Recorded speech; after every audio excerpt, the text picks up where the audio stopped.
நம் சேனலை பார்த்து கொண்டிருக்கும் அனைத்து நல்லுள்ளங்களுக்கும் திக் விஜயத்தின் அன்பு வணக்கங்கள்.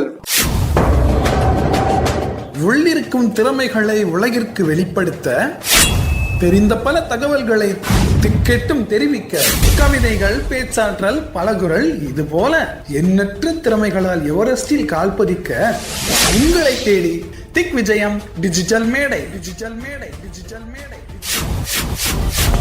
இதுக்கெல்லாம் நீங்க செய்ய வேண்டியது ஒன்னே ஒண்ணுதாங்க.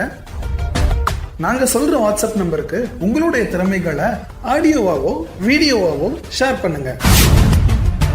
உங்கள் பதிவுகளை அனுப்ப வேண்டிய வாட்ஸ்அப் எண் 63 79 24 03 96 63 79 24 03 96.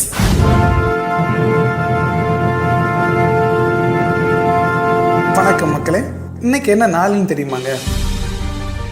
அக்டோபர் 15ங்க. ஆமாங்க, இன்னைக்கு முன்னாள் குடியரசுத் தலைவர், மிகச்சிறந்த ஆசிரியர், அறிவியல் விஞ்ஞானி, இப்படி பல புகழுக்கு சொந்தக்காரரான மாபெரும் மனிதர் மேதகு டாக்டர் APJ அப்துல் கலாம் ஐயா அவர்களுடைய பிறந்த நாள். அவருடைய இந்த பிறந்த நாளில் நாம் எல்லாரும் அவர் சொன்ன சிந்தனைகளையும் அவர் சொன்ன கருத்துக்களையும் அவர் காட்டிய வழியிலையும் நடந்து இந்தியாவை சீக்கிரமா வல்லரசாக்க முயற்சிப்போம். அவர் கண்ட கனவு நனவாக நாமும் பாடுபடுவோம். இன்னைக்கு டெக் விஜயம் டிஜிட்டல் மேடையில டிராமா மாதிரியான ஒரு விஷயம் பார்க்க போறோம். அதாவது மகாபாரதத்தில் இருக்கக்கூடிய ஒரு சின்ன பகுதியை தான் இன்னைக்கு நாம பார்க்க போறோம்.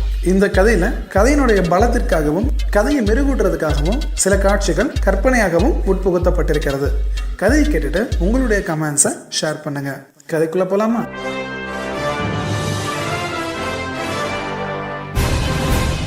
கதையில் பங்கேற்பவர்கள்: கதையின் வசனம் விஷ்ணுவர்தினி, அர்ஜுனனாக முகேஷ் கண்ணன், கிருஷ்ணராக சக்தி பிரியன், அரக்கனாக சங்கிலி, பலராமராக சக்திவேல், எடிட்டராக சக்தி பிரியன் மற்றும் முகேஷ் கண்ணன். ஆஹா, இந்த வனம் பார்ப்பதற்கு எவ்வளவு ரம்மியமாக உள்ளது.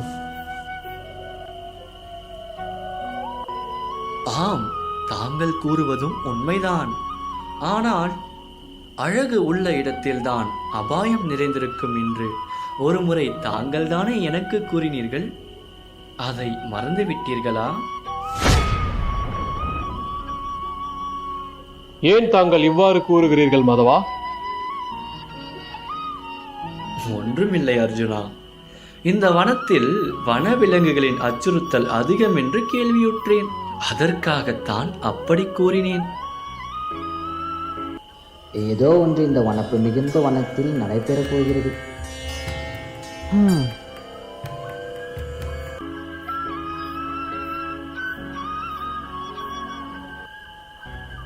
இன்று இரவு நம்மால் இந்த வனத்தை கடக்க இயலாது. அதனால் நாம் இந்த இரவு பொழுதை இந்த வனத்திலேயே கழிக்கலாம். நாளை விடிந்ததும் மீண்டும் நாம் பயணத்தை துவங்கலாம். அதி உத்தமமான யோசனை அர்ஜுனா. ஆனால் நான் முதலில் கூறிய ஒரு விடயத்தை நீ மறந்து விட்டாயே. தாங்கள் எதை பற்றி கூறுகிறீர்கள் மாதவா? அதை மீண்டும் ஒருமுறை கூறுங்களேன். இந்த வனத்தில் வனவிலங்குகளின் அச்சுறுத்தல் அதிகம் என்று நான் கூறினேனே. இப்போது அதற்கு என்ன செய்யலாம்? ஆம், ஒரு உபாயம் கிட்டிவிட்டது. ஒருவர் காவல் புரிய இருவர் உறங்கலாம். அவ்வாறு நாம் மூவரும் நமது காவல் நேரத்தை பிரித்து கொள்ள வேண்டும். அவ்வாறு செய்தால் இந்த இரவு வேளையை நாம் சமாளிக்கலாம் என்று நான் கருதுகிறேன். நீங்கள் இருவரும் என்ன கூறுகிறீர்கள்? ஆம், தாம் கூறுவதும் சரிதான் மாதவா. சரியாகத்தான் உள்ளது வசுதேவா. அது சரி, நம்ம ஒரு யார் முதலில் காவல் புரிவது? முதல் சாமத்தில் அர்ஜுனன் காவல் புரியட்டும். முதல் சாமத்தில் தான் இந்த காட்டில் வனவிலங்குகளின் நடமாட்டம் அதிகமாக இருக்குமாம். அது மட்டுமல்ல, இரவில் அர்ஜுனன் வில்லை நன்கு கையாள வல்லவன். அதனால் முதல் ஜாமத்தில் அர்ஜுனன் காவல் புரியட்டும். தாம் கூறுவதும் உண்மைதான் மாதவா. முதலில் நான் காவல் புரிகிறேன். என்னை மீறி தங்கள் இருவரையும் எந்த வனவிலங்கும் துன்புறுத்த இயலாது. அது உண்மைதான் பார்த்தா. உன் வில்லாற்றலை நாங்கள் இருவருமே அறிவோம். ஆனால் உன் பாதுகாப்பை நீ கருத்தில் கொள்ள வேண்டியது அவசியம். என்ன, இந்த விஜயனுக்கு ஒரு வனவிலங்கால் ஆபத்தா? நடக்கவிருப்பதை நான் அறிவேன் அர்ஜுனா. அண்ணா, அர்ஜுனன் காவல் புரிந்த பின் தாம் காவல் புரியுங்கள்.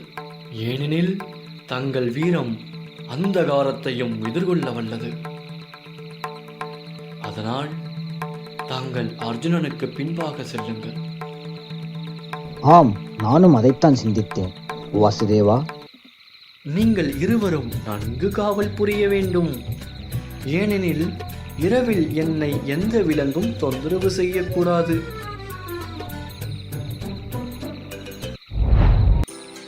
நீங்கள் காவல் புரிந்த பின் என்னை எழுப்புங்கள். ஏனெனில் அதன் பின் வரக்கூடிய 3ஆம் சாமம் புவி அழகாக காட்சியளிக்கும். அச்சமயத்தில் நான் காவல் புரிந்தால் புவியின் அழகை ரசித்துக் கொண்டே காவல் புரியலாம். ஆஹா, அப்பொழுது புவியின் அழகை என்னவென்று சொல்வது? சரி அர்ஜுனா, எனக்கு உறக்கம் வந்துவிட்டது. நான் சென்று உறங்கப் போகிறேன். நீ சென்று உன் பணியை கவனி.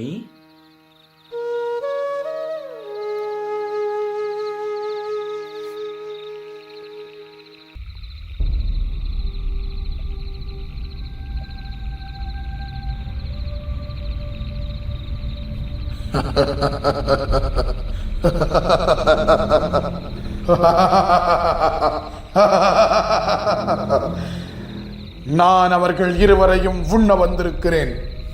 நீ ஒருவனாவது இங்கிருந்து தப்பித்து ஓடிவிடு. உன் உயிர் மீது ஆசை இருந்தால் நீ ஒருவனாவது இக்கணமே இந்த இடத்தை விட்டு ஓடிவிடு. இல்லை என்றால்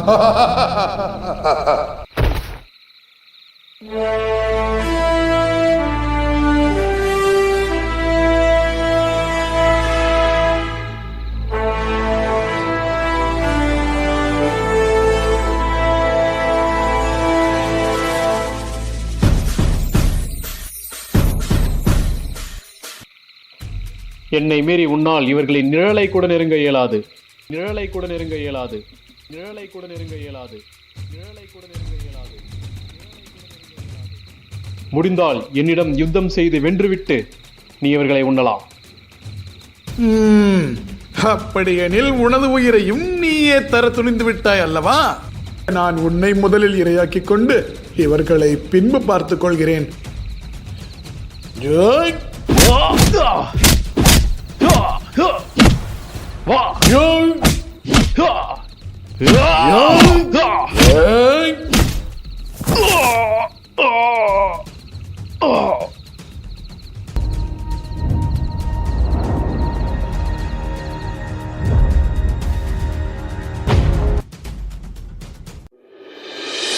சரி, இங்கு நிகழ்ந்தவை எல்லாம் நம்மோடே இருக்கட்டும். இவர்களை தேவையின்றி அச்சுறுத்த வேண்டாம். இனி எந்த பூதம் வர வாய்ப்பில்லை.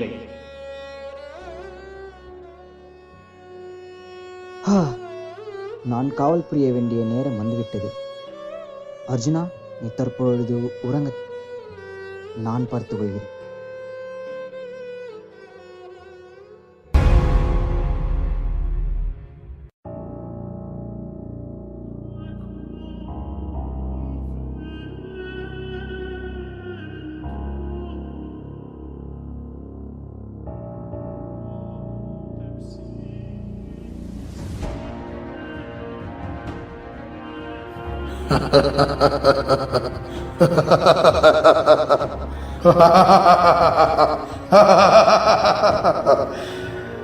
நான் அவர்கள் இருவரையும் உண்ண வந்திருக்கிறேன். நீ ஒருவனாவது இங்கிருந்து தப்பித்து ஓடிவிடு. உன் உயிர் மீது ஆசை இருந்தால் நீ ஒருவனாவது இக்கணமே இந்த இடத்தை விட்டு ஓடிவிடு. இதற்கு முன்பு இங்கிருந்தவனை நான் ஏற்கனவே எச்சரித்தேன். ஆனால் அவன் கேட்கவில்லை. மாறாக என்னிடமே போர் செய்ய துணிந்தான். ஆதலால் அவன் என் தாக்குதலுக்குள்ளானான். நீ ஒருவனாவது இங்கிருந்து தப்பித்து ஓடிவிடு. நான் இக்கணமே இவர்களை உண்டு விடுகிறேன்.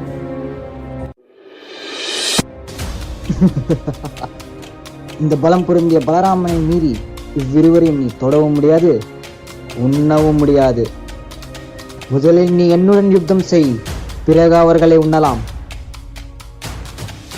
அவ்வாறென்றால் நீயும் என்னோடு யுத்தம் செய்ய துணிந்து விட்டாயா? வா. ஏய்! ஏய்! ஏய்! ஏய்! ஏய்!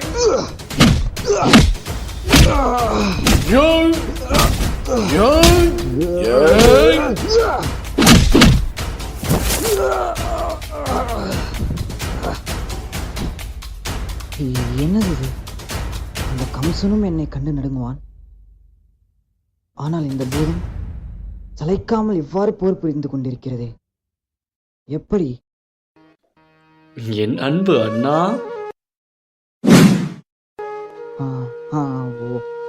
வா வாசுதேவா, வா. என்ன நேர்ந்தது?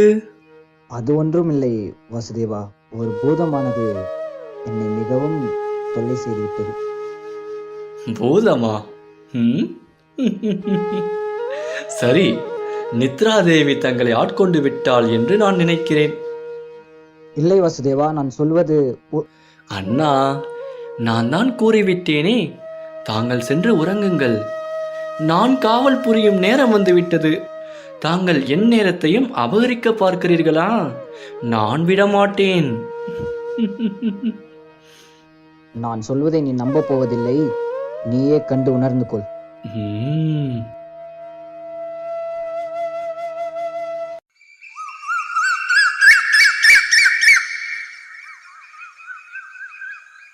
என்னை நேற்று இரவு ஏதோ ஒன்று பலமாக தாக்கிவிட்டு சென்றது. உடல் எங்கும் ஒரே வலி. உன்னையுமா அர்ஜுனா? என்னையும் தாக்கிவிட்டு சென்றது அந்த பூதம். என்ன, தங்களையுமா? தாம் உலகிற் சிறந்த கதாதாரி. அது மட்டுமன்றி ஈரேழு உலகங்களிலும் பலத்தில் தமக்கு நிகர் எவரும் இல்லை. நீயும் தான் உலகில் தலை சிறந்த வில்லாளி, காண்டீபதாரி. உன்னையும் அந்த பூதம் படாத பாடுபடுத்திற்று. அப்படிதான் என்னையும் படாத பாடுபடுத்தி விட்டது அந்த பூதம். என் உடல் எல்லாம் ஒரே வலி. எனது எலும்புகள் எங்கேயோ உடைந்து விட்டன என்று நினைக்கிறேன். உடலெங்கும் சற்று உபாதையாக உள்ளது.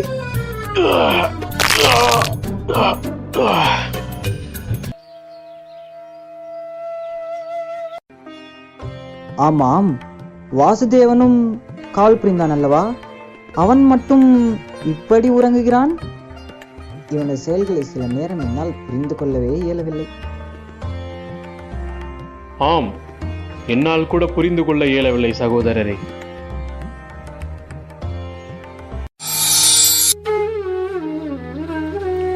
என்ன தங்களுக்கு புரியவில்லை? கூறுங்கள், நான் புரிய வைக்கிறேன். தாம் எப்பொழுது இங்கு வந்தீர்கள்? தாம் அங்குதானே உறங்கிக் கொண்டிருந்தீர்கள். உண்மைதான் பார்த்தா. மானிடர்கள் பலரும் நான் இருந்த இடத்தை மட்டுமே காண்கின்றனர். ஆனால் நான் உண்மையில் இருக்கும் இடத்தை எவருமே அறிவதில்லை. அது எனக்கு பல நேரங்களில் உதவுகிறது.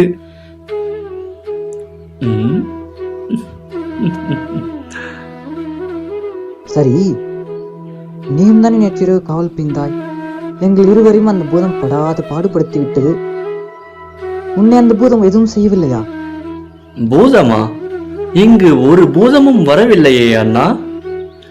ஒரு சிறு பூச்சிதான் இங்கு ரீங்காரமிட்டுக் கொண்டிருந்தது. பூச்சியா? பூச்சியா? அது பூதம் தானே மாதவா? ஆம், பூச்சிதான். அந்த பூச்சி காட்சிக்கு மிகவும் அரிதாக தோன்றியது. அதனால் நான் அதனை பிடித்தும் வைத்திருக்கிறேன். இதோ.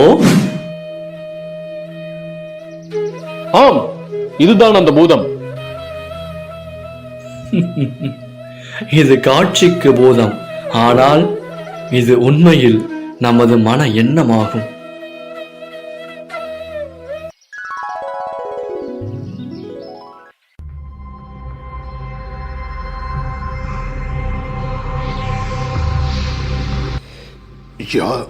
யார் இவன்? காட்சிக்கு மிகவும் அழகாகவும் தெய்வீகம் பொருந்தியவனாகவும் தெரிகிறானே. யார் நீ? நான் இந்த முழு வனத்தையும் எனது கட்டுப்பாட்டில் வைத்திருப்பவன். முன்பிருந்தவர்களை ஏற்கனவே நான் எச்சரித்தேன், ஆனால் அவர்கள் என்னை துச்சம் என மதித்தனர். அதையும் மீறி என்னுடன் யுத்தம் செய்ய தயாராகி என் தாக்குதலுக்குள்ளானார்கள். நான் உனக்கு சொல்வது ஒன்றே ஒன்றுதான். நீ ஒருவனாவது இங்கிருந்து தப்பித்து சென்றுவிடு. நான் இவர்களை உண்டு கொள்கிறேன். என்னால் செல்ல முடியாதே. ஏனென்றால் எனக்கு இந்த காட்டில் வழி தெரியாதே. அது மட்டுமல்ல போதமே, எனக்கு அவ்வப்போது காலில் சற்று வலி ஏற்படும். அந்த சமயங்களில் இவர்கள் இருவரும் தான் என்னை சுமந்தும் செல்வார்கள். இவர்களை நீ உண்டு விட்டால் என்னை யார் சுமப்பது? நீ சுமப்பாயா? என்ன? நான் சுமப்பதா? ஓ, எனக்கு யாரையும் சுமப்பது வழக்கம் அல்ல, உண்பதுதான் வழக்கம். கவலைப்படாதே, நான் எடை சற்று குறைவுதான்.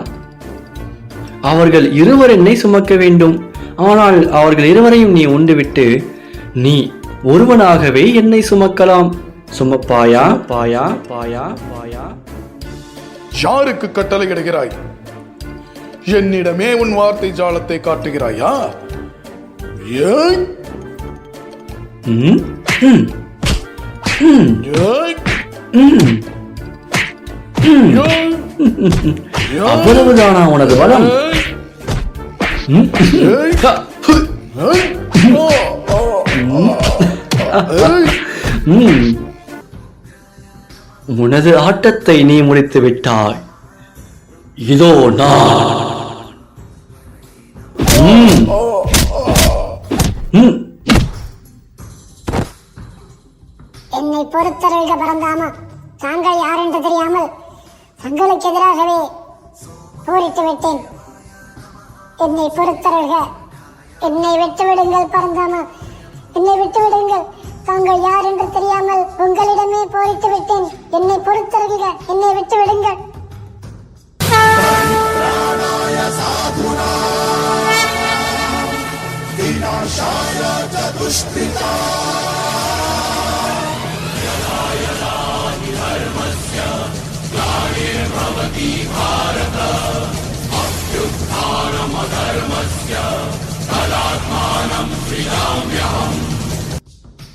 சற்று பொறு பூதமே.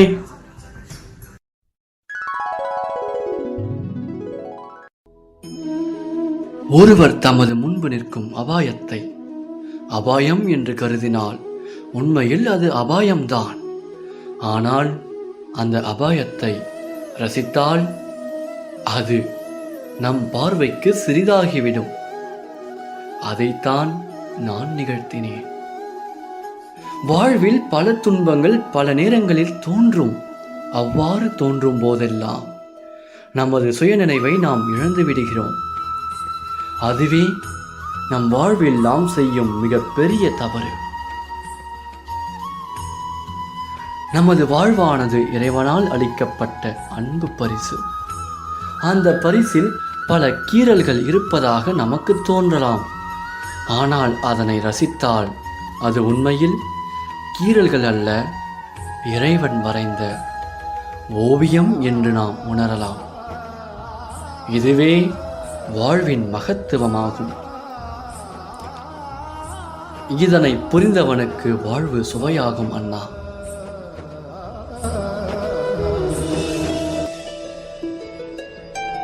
ஆம், நீ சொல்வது உண்மை வாசுதேவா. உலகில் வாழும் மானிடர்கள் பலர் தம் பலத்தையே பெரிதாக நினைக்கின்றனர். அவர்கள் பொறுமை எனும் ஆயுதத்தை பயன்படுத்த மறைந்து விடுகின்றனர். இன்று நீ கொடுத்த உபதேசம் எனக்கும் அர்ஜுனனுக்கும், ஏன் இந்த உலகில் வாழும் மானிடர்களுக்கும் ஒரு பாடமாய் அமையும். தாம் உலகிற்கு ஒரு உபதேசத்தை கூறிவிட்டீர்கள் மதவா. சரி, நம் பயணத்தை நாம் தொடர்வோமா?